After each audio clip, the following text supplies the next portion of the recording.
And we are rounding up the Mage report for Dragonflight, hopefully for the last time, although we kind of like making videos and we probably should have made more videos about this. But that doesn't matter because we are likely looking at the last changes in terms of the talent and overall class design and hopefully going into the numbers because the expansion is supposed to release, so we need to have these out and finished. And Arcane is on the menu today. And if you haven't seen our previous mage videos, we have quite a few. We won't go too much into the general mage talents because we kind of touched upon them with the other specs, except for one or two exceptions that are probably more relevant for Arcane. And then we're gonna have hop like a little bunny deep into the Arcane tree and see exactly what has changed, things that have been moved, new pathways open, numbers tuned, buffed, and nerfed, and things like that to see if Arcane is a good choice for you in Dragonflight. With that out of the way, now with the third and last spec, because we did talk about Frost and Fire, once again, we mentioned this in every one, Overflowing Energy is a new talent that's just underneath Prismatic Barrier, basically the barrier for each mage spec.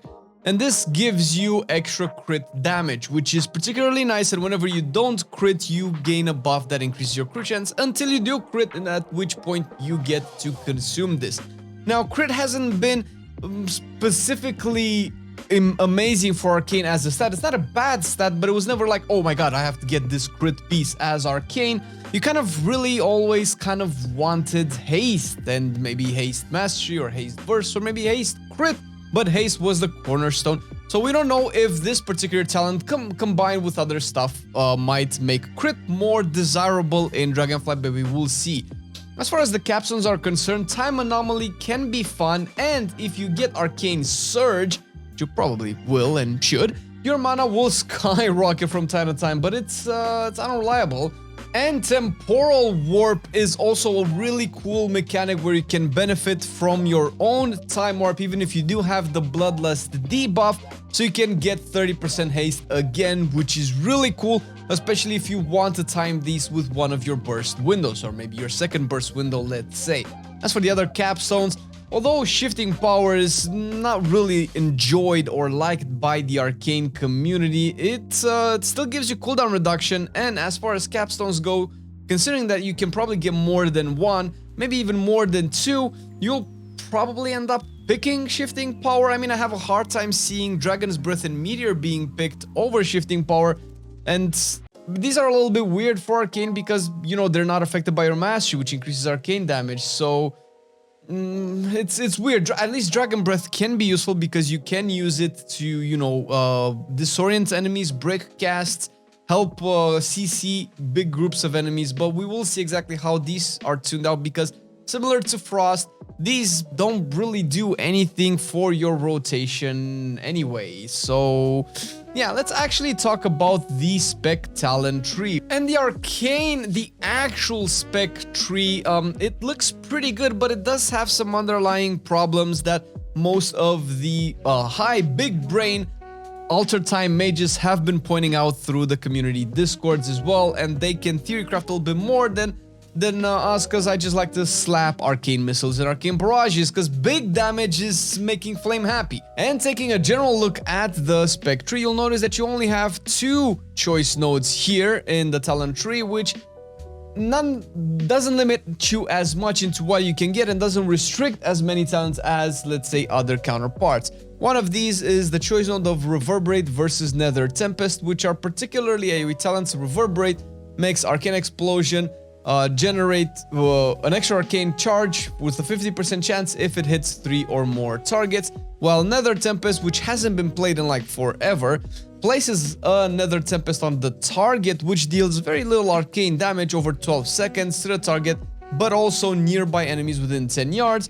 You can only have it on one target, and it deals reduced damage to secondary targets, but it is increased by 60% per arcane charge, and it doesn't seem to have an AoE cap, which can be a big plus depending on how the dungeons are designed, and if you can take advantage of the fact that you can get bigger than 8 target pools and use Nether Tempest. Whether or not that scales decently enough where it can overtake Reverberate, we'll have to see.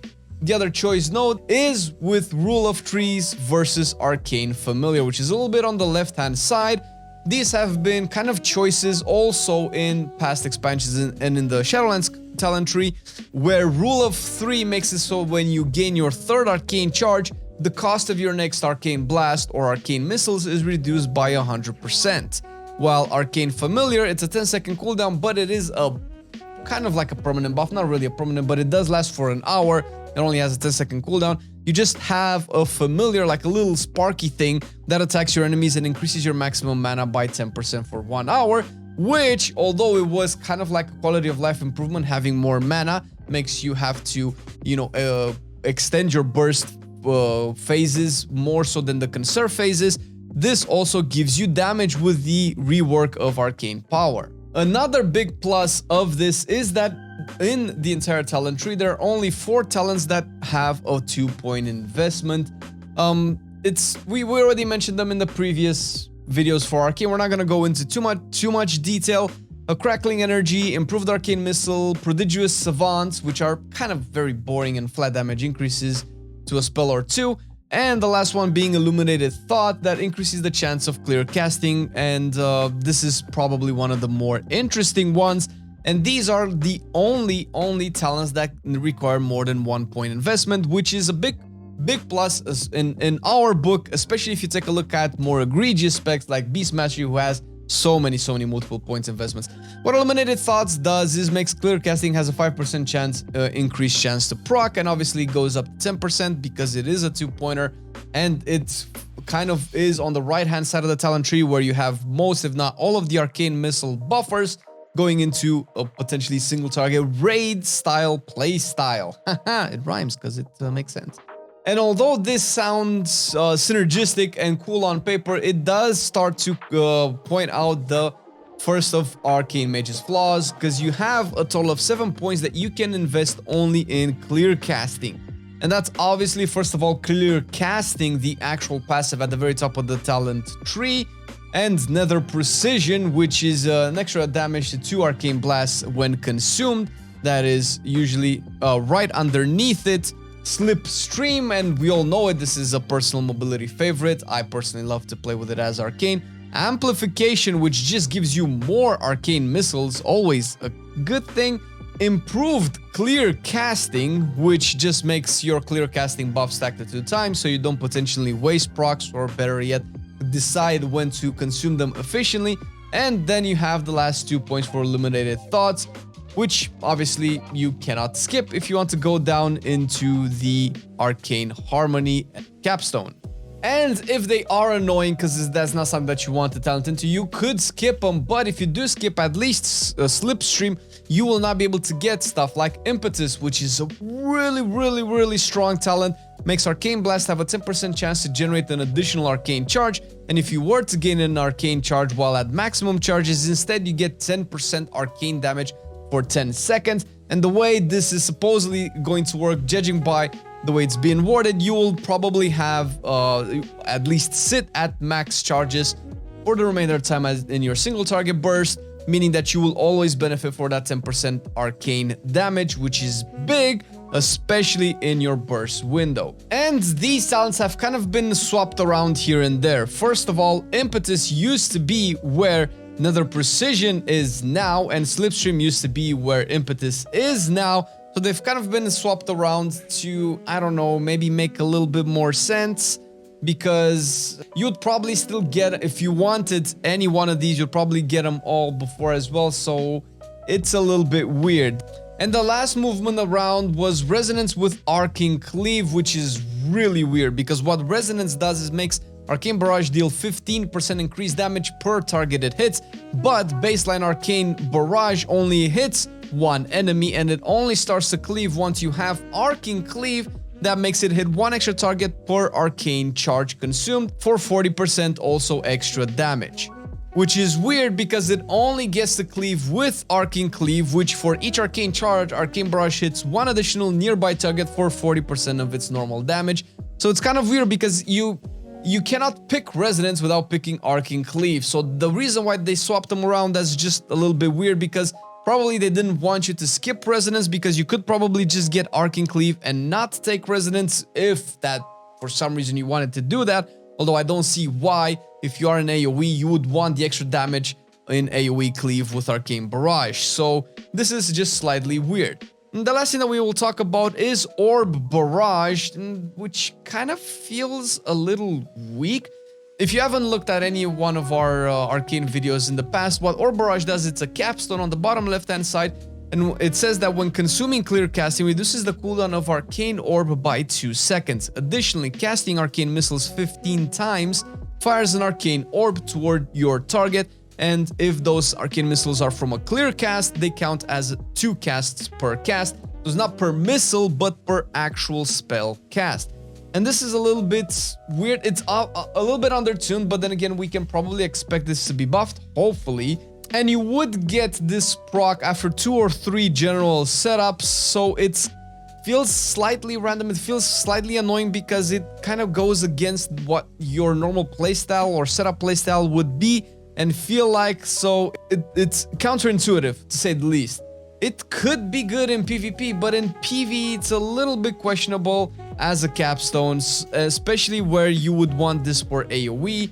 And the way the talent is structured, similarly to Fire and Frost, the middle side is kind of broken apart from the left and from the right. So if you would want to path down to Harmonic Echo, and you might, because this is a generally really good talent, especially for AoE, you would probably never end up getting Arcane Harmony. And maybe you want Arcane Harmony, but then it becomes weird because you would have to talent into a lot of Arcane Blast, which is single target. And although that has value in dungeons, because we're assuming that you're building towards a Mythic Plus build here, you are not necessarily getting all of the AoE power that you get. So it feels slightly restrictive, and it feels like to complete a build, you might have to be forced into taking stuff that you might not want to.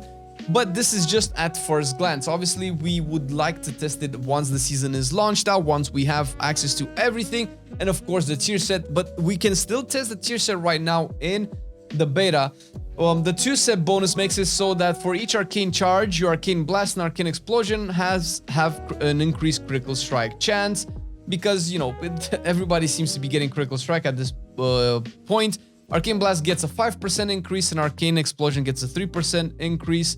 And obviously this kind of works better with the new overflowing energy talent from the general mage talent tree, so maybe that's good. We are seeing an over increase in crit, which I guess maybe it's not that bad considering that the alternatives would be haste or mastery, and haste always feels a little bit degenerate because it's boring. Obviously every class, like the majority of the classes or specs, feel better with more haste because they work faster, they build towards their goal faster, and that feels... it's kind of like a give and take thing, because we lose that haste going from expansion to expansion. We feel always gimped, and we have to build it back up with gear. And whenever the playstyles also really want you to build haste, you just feel like you're doing the same thing all over again. While mastery is probably something that can alter your build depending on exactly on how you want to build it for the majority of specs. So crit is kind of like a universal good stat. Some specs obviously benefit a little bit more from it, like, you know, Fire Mages and Frost Mages definitely benefit from crit in a different way. I digress. The 4-set bonus makes it so that when Arcane Blast or Arcane Explosion crit on at least one target, your critical strike chance for Arcane Barrage is increased by 10%, and it stacks up to 4 times. So you get about 40% crit, which can probably end up making it a guaranteed crit, although, you know, it depends, because you're probably not gonna get to 60% crit to make this 100% hit, but more often than not, this could mean that you might want to fire more Arcane Barrages more often, or at least fire Arcane Barrages when you get to these 4 stacks. So they mentioned that the tier sets are not supposed to alter your rotation. However, depending on how good this 10% crit chance is, or how good it is to crit with Arcane Barrage, you might want to cast it sooner than later, at least in single target, since in AoE you're likely going to spend those Arcane Charges as soon as you get them anyway. So Arcane Mage, now that we're finally seeing some of its numbers and putting it against other specs, feels like it has some baseline flaws, at least in the terms of building the talent, with some really weird choices in talent pathing, and some of like weird interactions where it feels like even now with the way that the numbers are set up that you will probably still play Arcane Harmony once again, which will severely limit your builds because like I mentioned before, if you would want to spec into AoE and get Arcane Barrage and Harmonic Echo, you might have to sacrifice one of them to get Arcane Harmony if the numbers so dictate that you will want to get the most amount of damage. Not to mention that Arcane Harmony buffs, of course, Arcane Barrage's damage, and if you also get an increase in crit chance to make it more or less guaranteed crit, then you'll probably not be able to get away from Arcane Harmony, which again goes against what they said they want the tier set to do, or at least what they don't want the tier set to do. This is basically what it looks like at the moment. Obviously, a lot of good mages have already tested it out and theory crafted a lot of this stuff. Then we were able to like kind of peek and get a better understanding of how Arcane works, and we've play tested as well. Especially Lego has been on the beta smashing stuff with Arcane, so it still feels kind of wonky. We'll see, because we are literally getting buffs and nerfs like almost every 2 or 3 days now. So I guess fingers crossed, hopium, copium, whatever you want to call it. But this is Arcane Mage right now. It's still fun. You have a lot of cool stuff. The new talent system, I think it still does a really good job at making Arcane feel cool, and you can build different types of stuff. And if you're not too worried about performing to the min-max, you can have fun with different style of playstyles. But thank you for watching the video. Thank you, Patreons, for supporting the content. If you like our content, dear viewer, and you want to see more of this on a daily basis, consider checking the Patreon page down in the description. There's a link, and you will find a couple of tiers and all of that good Patreon stuff. Thank you for watching the video, everybody. Take care. Love y'all. Bye-bye. Where rule of 3 makes you gain a third arcane, which again is weird because it forces you to take it.